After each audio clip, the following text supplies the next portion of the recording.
안녕하세요. 똑소리 나는 세금 이야기 똑세TV입니다. 구독과 좋아요는 절세의 시작입니다. 네, 오늘 이 시간에는 영농증여 감면에 대해서 알아보려고 합니다. 세무법인 유조희 유희종 대표세무사님 나오셨습니다.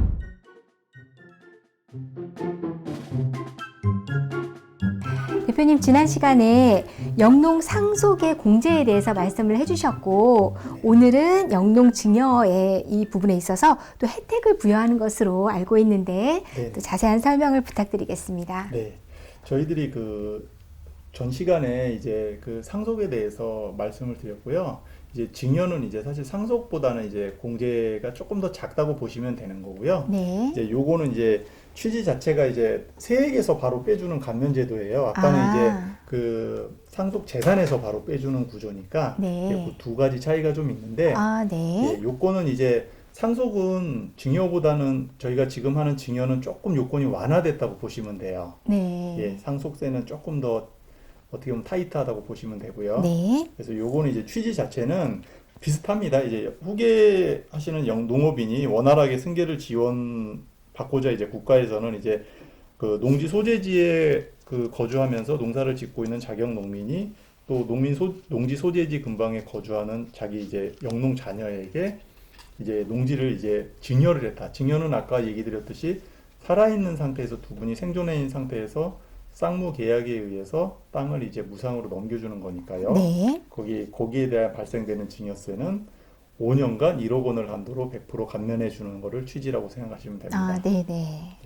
이걸 이게 저희들이 공시지가로 어차피 그 땅은 개별 공시지가를 적용하는 게 일반적이다 보니까 시가를 알 수가 없어서 네. 그때는 그럼 얼마 만에 가액자리가 그러면 넘어가는 혜택을 부여하는지를 거꾸로 계산을 해보니까 네. 대략 한 5.5억 원 정도의 가치의 땅이 넘어갔었을 때 네. 그때 이제 거의 1억 원 정도의 세액이 산출이 되더라고요. 아, 따라서 아까 상속에 관련해서는 저희가 15억 원까지 네. 시가로 따지면은 뭐 21억 21억 정도까지 줬었을 때 세금이 없고, 여기는 이제 공시지가 기준으로 약 5억 원 정도, 예, 그 정도까지는 이제 세금이 증여세가 없는 부분까지 줄 수 있다 이렇게 보시면 됩니다. 차이가 좀 많이 나네요. 그렇죠. 아무래도 뭐 증여는 내가 계속 줄 수도 있지만 네. 상속이라는 거는 뭐 제가 뭐 돌아가셔야만이 이제 그러한 상속이 발생하니까 네. 증여하고는 조금 더 다를 수 있습니다. 아, 그러네요. 그러면 이제 우리 영농 자녀가 증여를 받는 농지 등에 대해서 증여세 어떤 감면이 있는지 네네. 여러 가지 뭐 기준들이 있을 것 같아요. 네네. 네, 설명해 주시죠. 예, 일단은 처음에는 이제 그 농지에 대한 대상을 어느 정도까지 이제 면적을 다 법에 규정을 해놨습니다. 네. 그래서 뭐 대표적으로 농지가 가장 우선이겠지만 농지 외에 뭐 초지, 임야 이런 부분에 대해서도 저희들이 그 감면을 해주고 있는 부분이다 보니까 네. 이게 아까 말씀드린 대로 세액 가액에 대해서만 말씀을 드렸는데요. 이제 다만 감면받는 증여세와 관련해서는 그 상속세랑은 좀 다르게 이제 면적에 대한 한도 부분도 있다는 얘기 드리는데요. 면적에 대해서 네. 한도가 있네요. 네. 농지 같은 경우에는 직접 경작한 농지로 4만 평방미터 이내, 네. 그다음 초지 같은 경우에는 그 14만 8,500 평방미터 이내, 네. 그다음 산림지는 29만 7천 평방미터 이내, 음.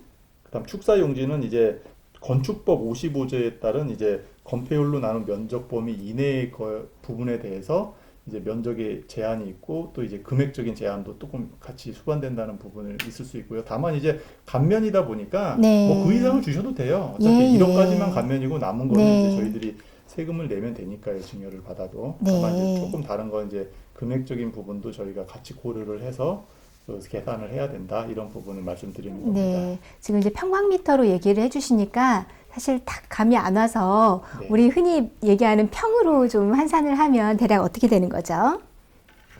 아, 네. 평으로 저희가 사실 평이 일반적인 부분인데 평으로 저희가 환산하면 농지는 약 12,000평 정도 보면 되고요. 네. 토지는 45,000평, 산림지는 9만 평. 네. 상당히 저는 굉장히 넓게 느껴지네요. 이 평수가 네, 상당하게 예, 다가오네요.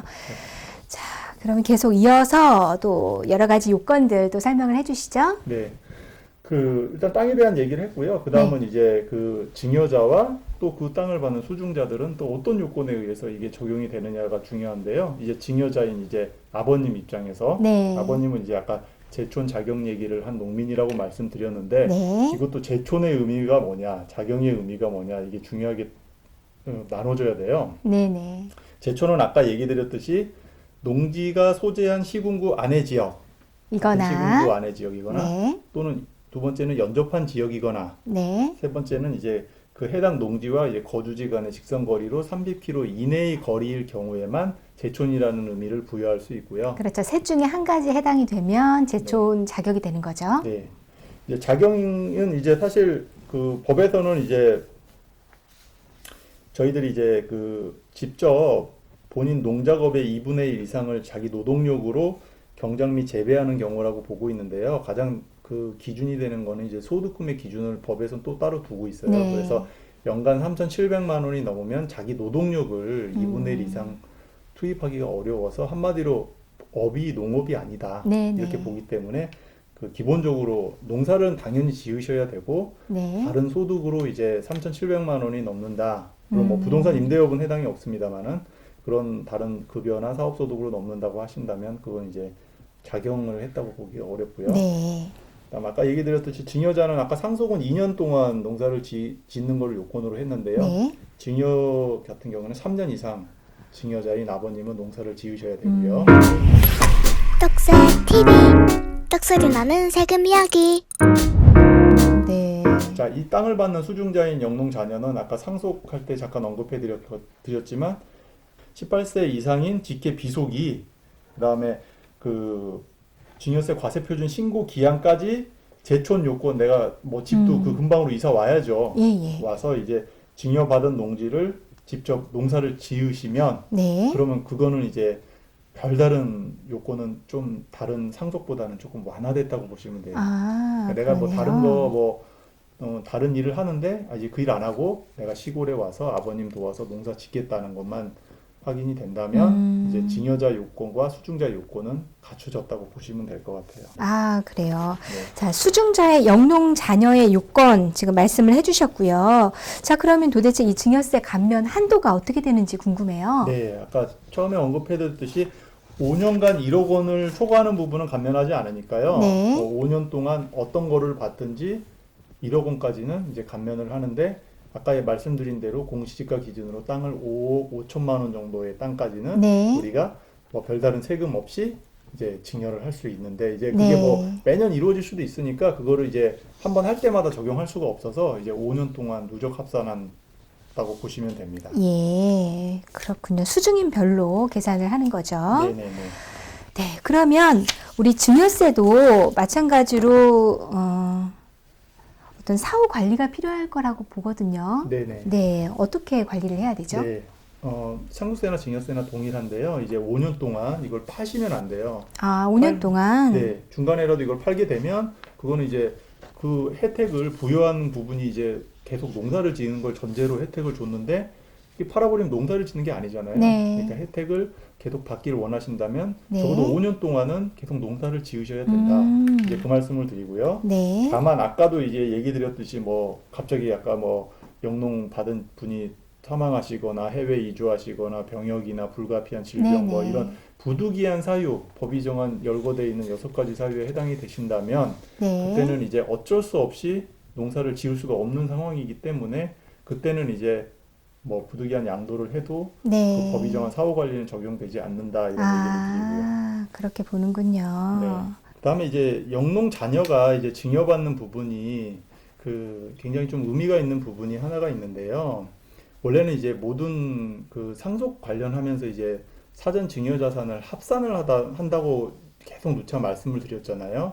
근데 다만 영농 자녀가 증여받은 이 땅에 대해서는 상속이 개시돼도 이걸 합산하지는 않아요. 네. 굉장히 이건 어떻게 보면은 법에서 그 부분을 이제 빼고 이제 신고를 하라고 한 거니까 굉장한 혜택을 부여한 것이고요. 네. 또한 두 번째는 또 10년 동안 동일인한테 계속 그 증여를 받는 땅에 대해서는 이게 또 합산을 해야 되는데 여기 부분은 이제 저희도 요 최근 얘기로 확인된 부분은 이제 또 그 영농에 대한 자녀의 증여 부분은 이것 또한 이제 합산해서 증여 재산에 포함하지 않도록 규정하고 있는 부분이 있으니까요. 네. 뭐 영농 자녀분들은 이 상속이나 증여의 혜택이 다른 업종보다는 분명히 추가적으로 더 있다는 부분을 말씀드리고 싶습니다. 아, 네.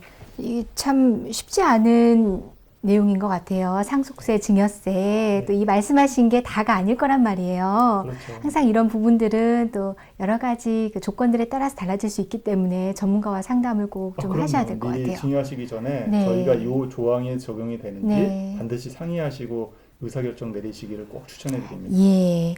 이제 다음 시간에는 우리가 보통 그 어떤 자산을 취득을 했을 때 그게 정말 이 사람이 내 돈으로 취득을 한 거냐 아니면 혹시 증여를 받은 건 아니냐 이거 굉장히 논란의 여지가 많잖아요. 네네네, 근데 뭐 그렇죠. 모든 대상을 다 그렇게 뭐 국세청에서 검토를 할 수 없기 때문에 어떤 기준을 가지고 하는 것으로 알고 있는데 그 부분에 대해서 준비하신 걸로 알고 있거든요.